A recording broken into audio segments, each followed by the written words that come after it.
Yes, hello mga peeps. I'm here once again para po patuloy na makapag-share sa inyo ng kaunting kaalaman ukol po dito sa Partner Monetization Program or Content Monetization Program po or policies ni Meta. Ayan. Isa pa pong iiwasan po natin pag mag-upload po tayo ng video para po wag tayong magkaroon ng violation at para po tayo ay ma-monetize na nga po ni Meta. Isa pang avoid natin yung static image polls. Ano ba tong static image polls? Ito po yung picture na ilalagay mo sa reels mo or sa video mo. Tapos, halimbawa, ikaw yon, may hawak-hawak kang kakaiba halimbawang prutas.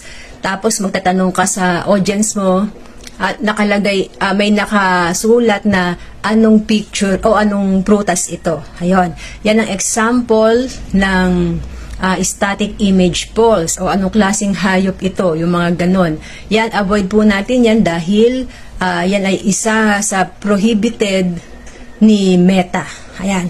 At ang isa pa po, yung tungkol dun sa embedded ads. Yung embedded ads, ito naman yung kung saan may video ka halimbawa itong video na to. Tapos, habang nagsasalita ako, may nakalagay na yung advertisement mo, halimbawa, ikaw ay nag-astringent, ayun, tinda mo halimbawa yun, nakalagay doon, Lenny's Skincare, pwedeng sa unahan nilalagay, pwedeng sa gitna, pwedeng sa hulihan. Ayun, yan po ay prohibited po ni Meta kasi meron na nga namang, meron pong nagpapa-ad naman si Meta, di po ba? Pwede ka namang mag-apply doon na advertisement for sponsor. So, yun, iiwasan din po natin yung mga embedded ads dahil tayo po ay magkakaroon ng violation at kung ikaw naman ay hindi pa naman monetize halimbawa, hindi ka mamamonetize dahil ganun yung klase ng video na ini-upload mo. Isa pa pong dapat nating iwasan, ito pong engagement bait. Ayan. Ano ba yung engagement bait? Yung engagement bait, para bang naghihikayat ka ng engagement. Halimbawa, nagbi-video ka, halimbawa, itong video na ito, may sinasabi ako tungkol sa isang bagay, tungkol sa religion halimbawa, tapos sabihin ko, okay, type amen nga kung kayo ay positibo or naniniwala sa sinasabi ko, type amen. O kaya naman, share this if you love your parents, tag your friends, kung sila nga yung kakilala mo na ganito, ganon, etc. Yan ang mga klase po ng engagement bait na dapat din po nating iwasan para po tayo ay wag magkaroon ng violation. At kung ikaw naman ay hindi pa naman po halimbawa na ma-monetize, hindi mo rin dapat i-upload yan dahil hindi ka ma-invite ni Meta doon sa content monetization program. Ayan. At ang isa pa po yung soliciting engagement. Yung soliciting engagement, parang wala pong itong pinagkaiba sa engagement bait.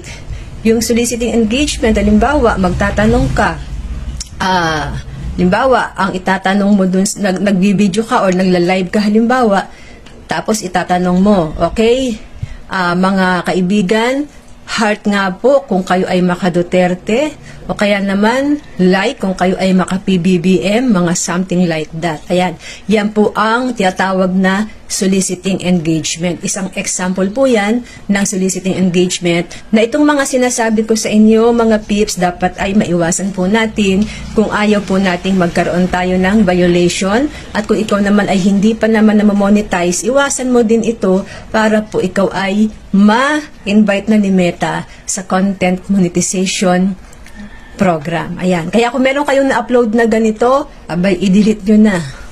Baka nagtataka kayo, ano ba itong violation na hanggang ngayon hindi mawala-wala sa akin. Yan po kasi yung mga ayaw ni Meta, mga prohibited. Yan ang isa sa mga ayaw or prohibited po ni Meta. Ayun. Magtataka kayo, bakit yung iba ganyan din naman pero meron silang ads. Siguro hindi pa sa ngayon na detect ni Meta, pero darating ang araw na madedetect yan at sila ay magkakaroon po ng violation and baka dumating pa sa punto na ma-demonetize po sila. Ayan, sana nakatulong itong konting tips ko mga peeps at hanggang dito na lamang muna. Sa mga susunod po uli, God willing, makapagbigay po ako ulit ng konting kaalaman tungkol po dito sa Partner Monetization Program ni Meta. Hanggang sa muli, bye-bye!